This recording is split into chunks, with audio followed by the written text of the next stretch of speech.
Good Economics for Hard Times, by Abhijit V. Banerjee and Esther Duflo.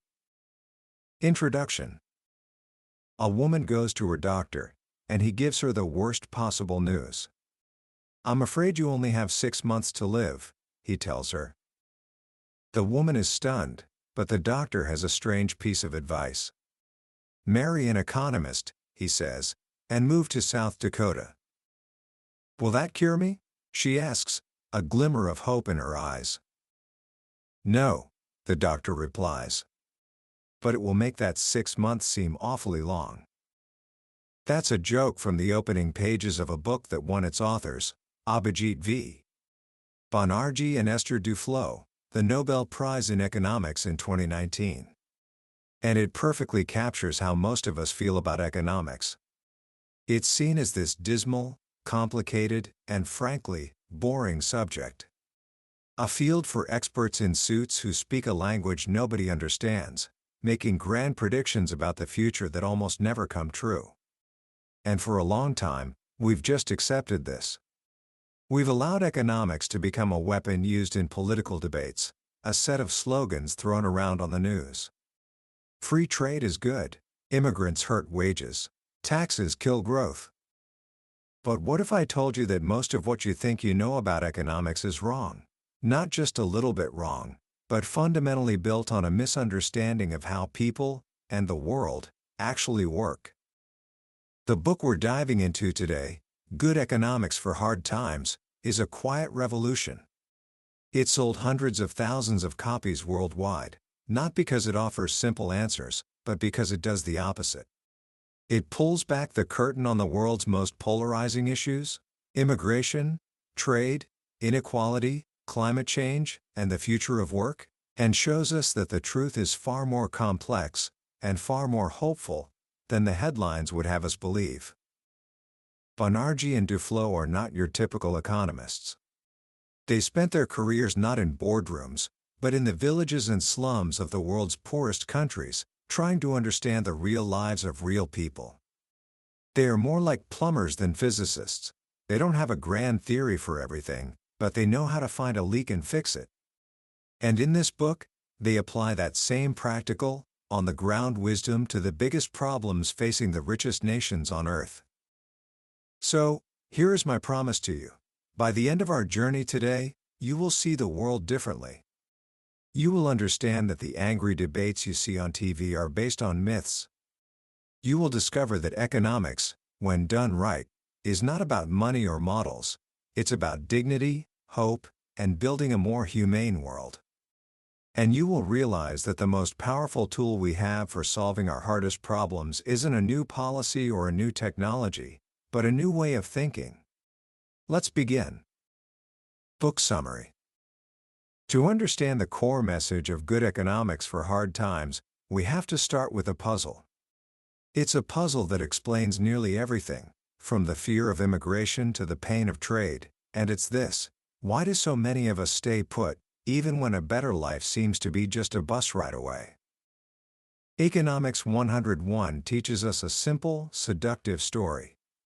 It says people are like particles of water, always flowing to the place of greatest opportunity. If wages are higher in the city, people from the countryside will pack up and move. If a factory closes in Ohio, workers will move to Texas where new jobs are booming. This idea of a fluid, dynamic world is the foundation of almost every economic policy we have.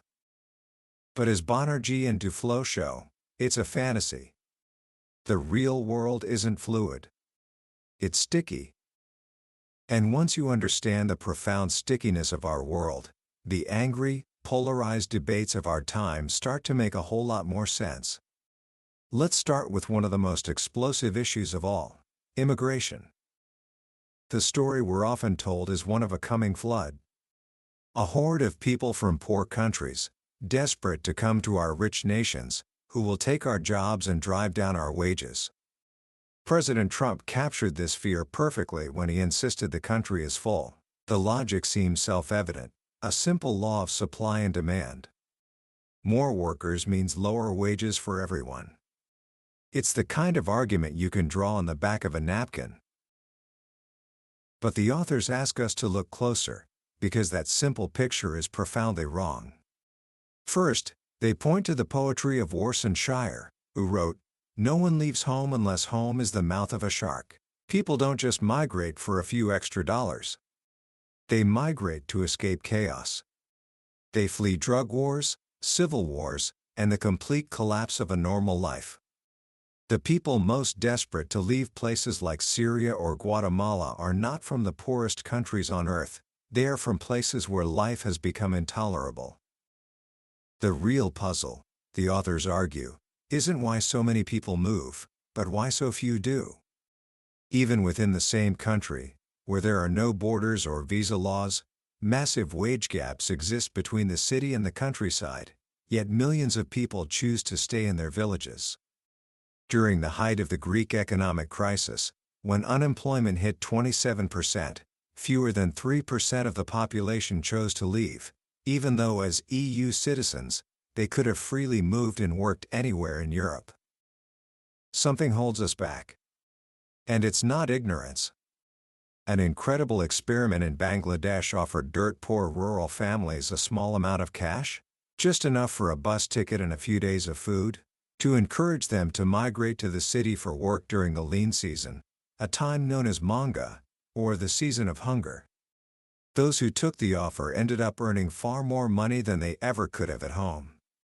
Their families went from near starvation to eating comfortably. Yet, when the next lean season came around, only about half of them chose to go back. Even with first-hand proof of the benefits, the pull of home was incredibly strong. It often takes a catastrophe to shake people loose. In 1973, a volcano erupted off the coast of Iceland, destroying about a third of the homes in a prosperous fishing community. Those whose houses were destroyed were given cash and the freedom to move anywhere. Decades later, researchers found that the children from the families whose homes were destroyed ended up earning significantly more money over their lifetimes. Being forced to move broke them out of the fisherman's life that generations had followed, pushing them toward college and different careers. They were shaken out of their sticky existence. This stickiness, our attachment to our homes, our families, our communities, and our deep fear of the unknown, is the first crack in the simple story about immigration. The hordes are not coming. For the most part, people prefer to stay home. But what about those who do come?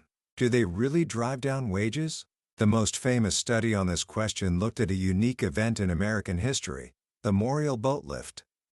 In 1980, Fidel Castro unexpectedly announced that any Cuban who wanted to leave could do so. In the space of a few months, 125,000 Cubans, mostly low-skilled workers, arrived in Miami, increasing the city's labor force by 7% overnight. According to the simple supply and demand story, Miami's wages should have cratered. So, what happened? Nothing. The economist David Card compared Miami's wage and employment trends to those of similar cities and found no negative effect. Even the wages of earlier Cuban immigrants, who should have been the most direct competitors, were unaffected. The study sparked a huge debate that continues to this day, but its central finding has been confirmed again and again in different contexts, from Algerian repatriates in France to Soviet Jews in Israel.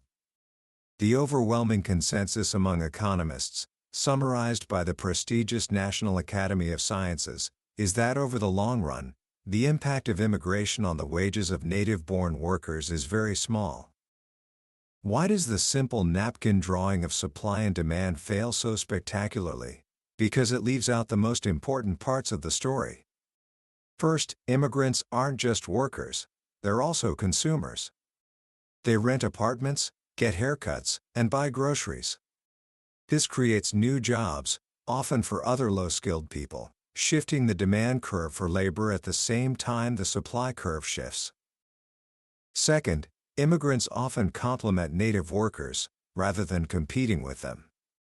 They take on the jobs that natives are reluctant to do: mowing lawns, flipping burgers, caring for the elderly.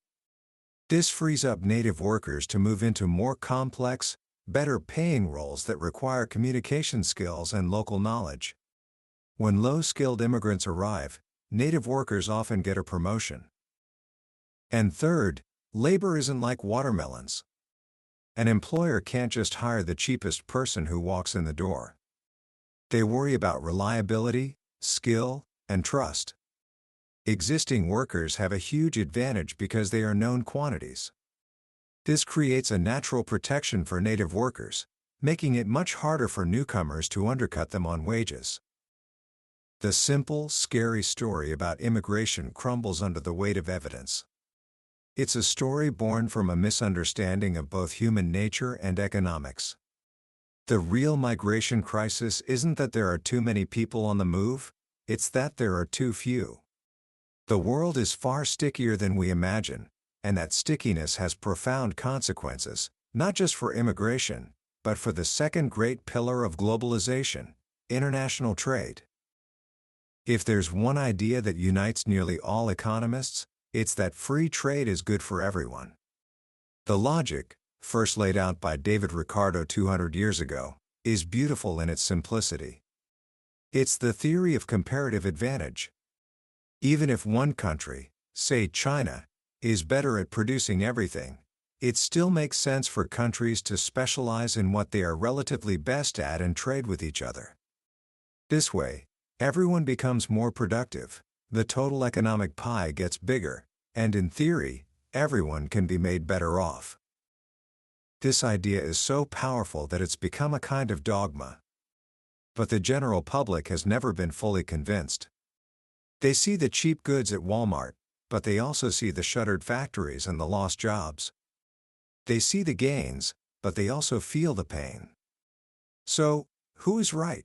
The economists with their elegant theories, or the people experiencing the reality on the ground?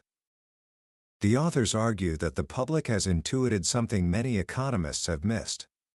The beautiful theory of trade has a dark side, one that emerges from that same force we just discussed: stickiness.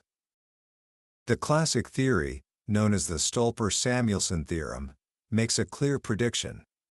When a rich country like the United States trades with a poorer, labor-abundant country like China, the workers in the U.S. should see their wages fall, while the workers in China should see their wages rise. The theory acknowledges there will be losers in rich countries, but it promises that the overall gains will be so large that the winners could easily compensate the losers, making everyone better off. The problem, as the authors put it, is that this is a very big if. The compensation rarely happens. But there's an even deeper problem. The theory often doesn't even get the first part right. When developing countries like Mexico, Brazil, and India opened up to trade, the theory predicted that inequality should have fallen, as low-skilled workers benefited. Instead, in almost every case, inequality exploded. What went wrong? The answer came from a groundbreaking study by an economist named Petia Topalova, who was a PhD student at the time. She decided to study the impact of India's massive trade liberalization in 1991. Instead of looking at the country as a whole, she took advantage of the fact that different districts in India were exposed to foreign competition in very different ways, depending on what industries were located there. Her findings were shocking and deeply controversial. She found that in the districts that were most exposed to trade, poverty fell more slowly than in the rest of the country. The promise of trade lifting the poor wasn't just failing to materialize, it seemed to be working in reverse. Her research was so contrary to the established dogma that it was met with hostility from the economics profession. Top journals rejected her paper. It took years for her work to be recognized, but it eventually inspired a wave of new research that found similar results all over the world, including, most famously, in the United States. This research uncovered the truth about trade. The theoretical gains from reallocating workers from failing industries to rising ones were not happening. The economy was too sticky. When a factory closed, the workers didn't move to a new town or retrain for a new career. They stayed put. Capital didn't flow smoothly from dying sectors to booming ones. The result wasn't a dynamic reshuffling, but a slow, painful decay. This phenomenon was most famously documented in the United States with what became known as the China shock. Starting around the 1990s, an explosion of cheap imports from China hit American manufacturing with incredible force. Researchers David Autor, David Dorn, and Gordon Hanson used Topalova's method to map out the impact. They found that in the communities most exposed to Chinese competition, manufacturing employment collapsed. And just like in India, there was no reallocation of labor to new jobs. In fact, total employment often fell by more than just the jobs lost in manufacturing, as the local economy spiraled downwards. Wages fell. People didn't move away. They just got stuck. The government did very little to help. The flagship program designed to help workers hurt by trade, the Trade Adjustment Assistance or TAA program, was minuscule. For every $549 in income lost per adult in the hardest-hit areas, government assistance increased by only $58. And most of that came in the form of disability insurance, a one-way ticket out of the workforce that strips people of their dignity. The elegant theory of trade crashed against the hard reality of a sticky world. It turns out that the smooth transitions economists assumed would happen were anything but. They were brutal, prolonged, and they left deep scars on entire communities. And here's the most shocking part of all. The aggregate gains from trade for a massive, diverse economy like the United States are actually quite small. One study estimated that if the U.S. were to stop trading with the world entirely, its economy would be poorer, but only by about 2.5% of GDP. That's about 1 year of decent growth. So, for decades, we have been pursuing a policy that delivered immense, concentrated pain for a surprisingly small overall gain. We did this because we were in the grip of a powerful but flawed idea. An idea that ignored the stickiness of the world, and in doing so, ignored the dignity of the people who were getting stuck. This brings us to the deepest and most challenging part of the book. The debates over immigration and trade are not just about economics. They are about something far more fundamental: our identity, our beliefs, and our very preferences. Why have these economic shocks led to such a surge in polarization, anger, and what feels like raw, tribal hatred? For a long time, economists tried to stay out of this messy territory. A famous paper from 1977 argued, "De gustibus non est disputantum," which is Latin for "there is no accounting for tastes." The idea was that economists should take people's preferences, what they like, what they want, who they trust, as a given. We can't say someone's preference for vanilla over chocolate is wrong, and by the same token, we can't judge their preference for people who look like them over people who don't. But the authors argue that this hands-off approach is no longer tenable. Our preferences are not stable, fixed things that we are born with. They are shaped, profoundly, by our context, our history, and the stories we tell ourselves. Consider the famous Robbers Cave experiment from the 1950s. A group of young boys at a summer camp were randomly divided into two groups, the Eagles and the Rattlers. At first, they didn't know the other group existed. But once they were introduced and made to compete against each other in games, a fierce rivalry quickly developed, filled with name-calling and hostility. Then, the researchers created a common problem, a water shortage that required both groups to work together. And just as quickly as it had formed, the animosity began to dissolve as they worked toward a shared goal. This experiment reveals a fundamental truth about human nature. It is frighteningly easy to create an us and a them, but it is also possible to bring people back together. Our identities are not set in stone. This is why simple facts often fail to change people's minds about charged issues like immigration. When we are confronted with facts that challenge our group's beliefs, our first instinct is not to update our view, but to protect our identity.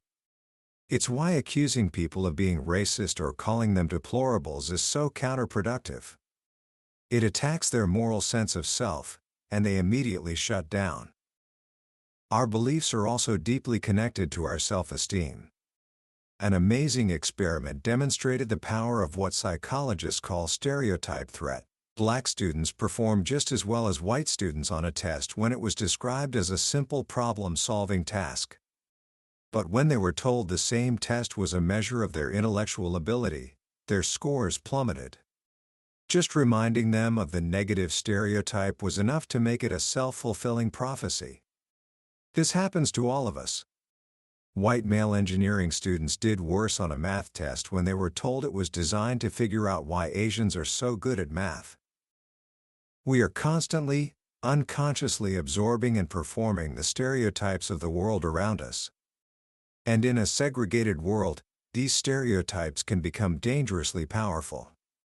We live in echo chambers, surrounded by people who think and talk just like us. Social media, which was once promised as a tool to connect us all, has largely reinforced these divisions.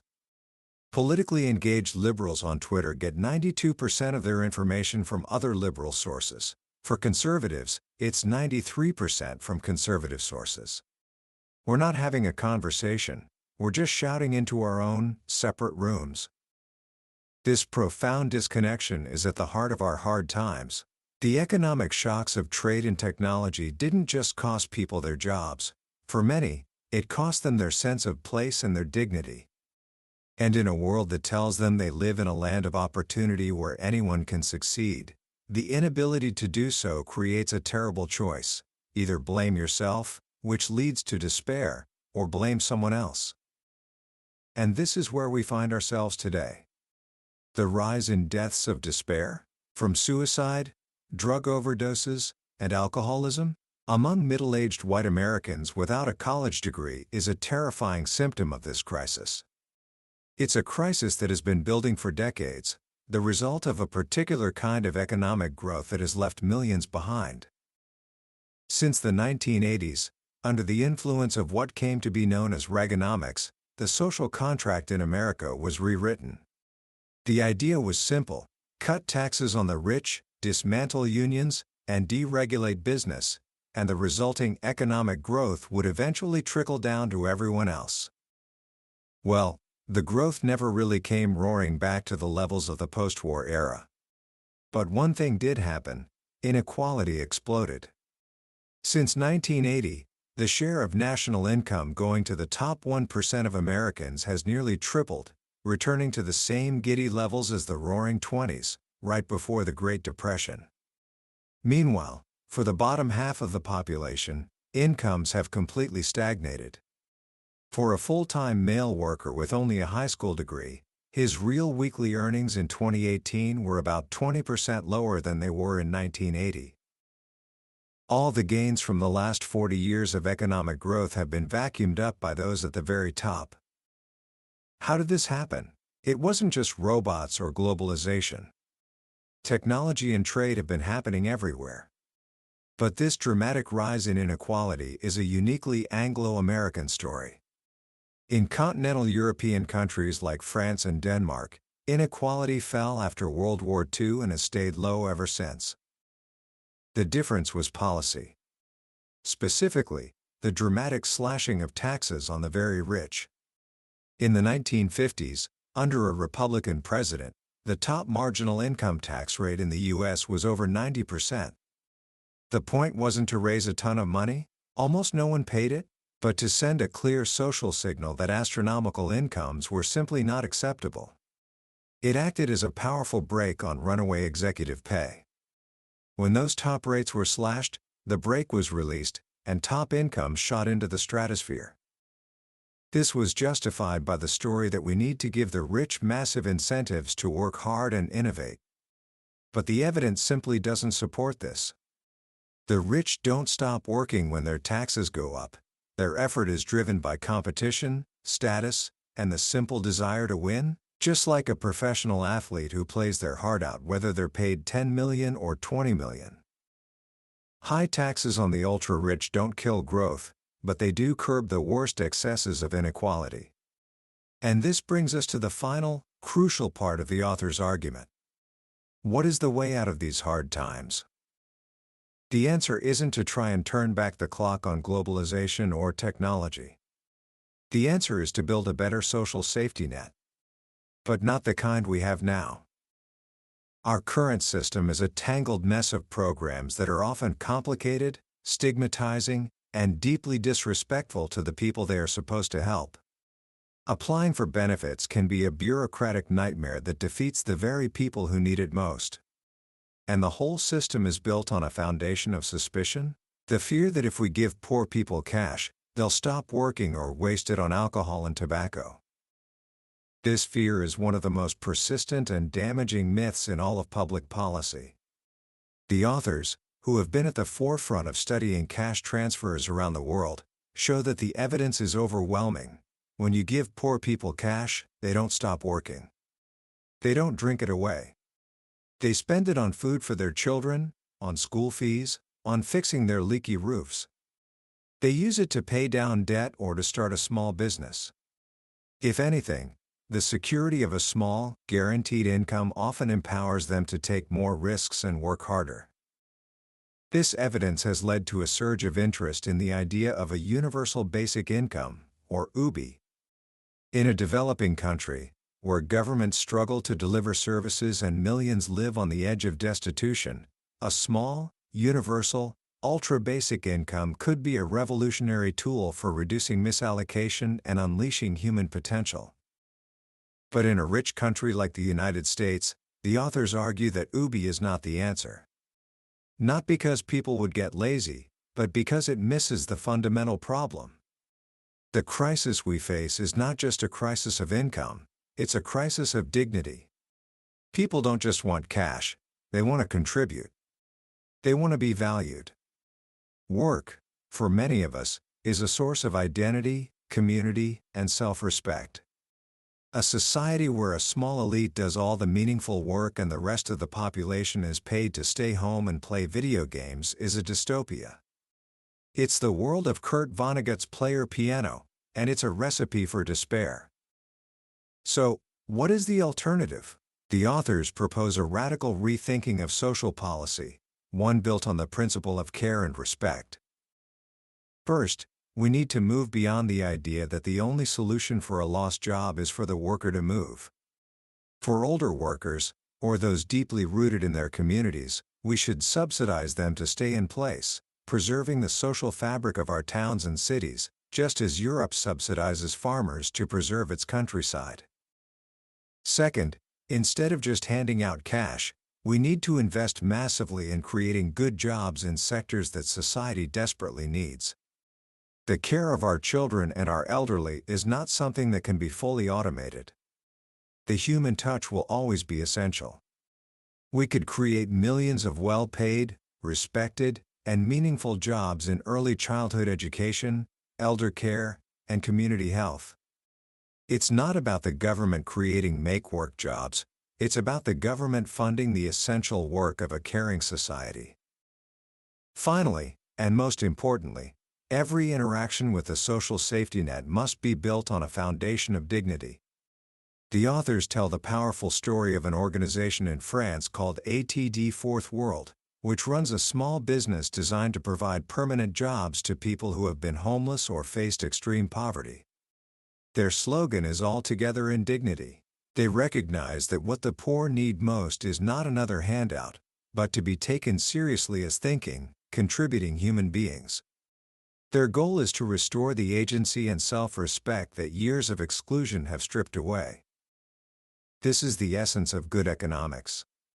It's not a set of iron laws that doom us to a world of inequality and division. It is a tool for building a world where markets serve human needs, not the other way around. It recognizes that growth is a means, not an end. The ultimate goal is to improve the quality of life for everyone, especially the most vulnerable. And that quality of life is about more than just consumption. It's about health, it's about education, it's about having a voice, and above all, it's about living a life of dignity. Commentary. Good Economics for Hard Times is not a book that gives you easy answers. It's a book that teaches you how to ask the right questions. Its most powerful lesson, for me, is a simple but profound one. The world is sticky. Our lives are not a fluid, frictionless marketplace. We are attached to our homes, our families, and our identities. We are shaped by history, by norms, and by the stories we tell ourselves. And any economic policy that ignores this fundamental human truth is destined to cause more harm than good. For decades, we've been in the grip of a certain kind of bad economics, an economics of simple models and arrogant pronouncements that promised the magic of the market would solve everything. It told us to cut taxes on the rich, to embrace the creative destruction of trade without a second thought, and to view the poor with suspicion. That economics failed. It didn't deliver the promised growth, and it left us with a legacy of soaring inequality, social fragmentation, and deep, simmering anger. Banerjee and Duflo offer us an alternative. Good economics. Good economics is humble. It admits what it doesn't know. It recognizes that economists are more like plumbers than physicists, fixing problems one by one with a combination of science, intuition, and trial and error. Good economics is empirical. It doesn't rely on abstract theories. It goes out into the world and tests ideas, patiently and rigorously, to see what actually works. But most of all, good economics is humane. It never forgets that behind the charts and equations are real people, with hopes, fears, and a deep, universal need for dignity. It understands that a job is more than a paycheck, that a community is more than a collection of houses, and that a good life is about more than just material consumption. So, how can we apply these lessons in our own lives? First, we can practice intellectual humility. The next time you hear a simple, confident claim about the economy on the news, whether it's about immigration, taxes, or trade, pause and ask yourself, what is this story leaving out? Who are the unseen people affected by this policy? What are the sticky realities that the simple model ignores? Resisting the seduction of the obvious is the first step toward better thinking. Second, we can focus on what actually works. Instead of getting lost in grand ideological battles, we can support the patient, evidence-based work of finding solutions that make a real difference in people's lives. Whether it's a well-designed preschool program, an effective job training initiative, or a simpler way for families to access the benefits they are entitled to. Progress is not made in one giant leap, but in thousands of small, careful steps. And finally, we can lead with respect. The book's most enduring message is that social policy must start from a place of dignity. Whether we are talking about a laid-off factory worker, a struggling single mother, or an immigrant fleeing violence, we must see them not as problems to be solved, but as human beings with agency, aspirations, and something to contribute. That was a summary of Good Economics for Hard Times by Abhijit Banerjee and Esther Duflo. We've covered a lot of ground today, but this is one of those books where a summary can only scratch the surface. The real power is in the details, the fascinating stories from around the world, the clever experiments, and the deep humanity that shines through on every page. This summary is your map, but the treasure is in the book itself. If any of the ideas we talked about have sparked your curiosity, I can't recommend it enough. It's not just a book about economics, it's a guide to understanding the world we live in, and a source of hope for how we can make it better. A link to the book is in the description. And if you found value in this journey today, please consider liking this video and subscribing to the channel. We're building a community of curious minds here, exploring the ideas that can help us grow, and I'd be honored if you'd join us. Let's keep learning together.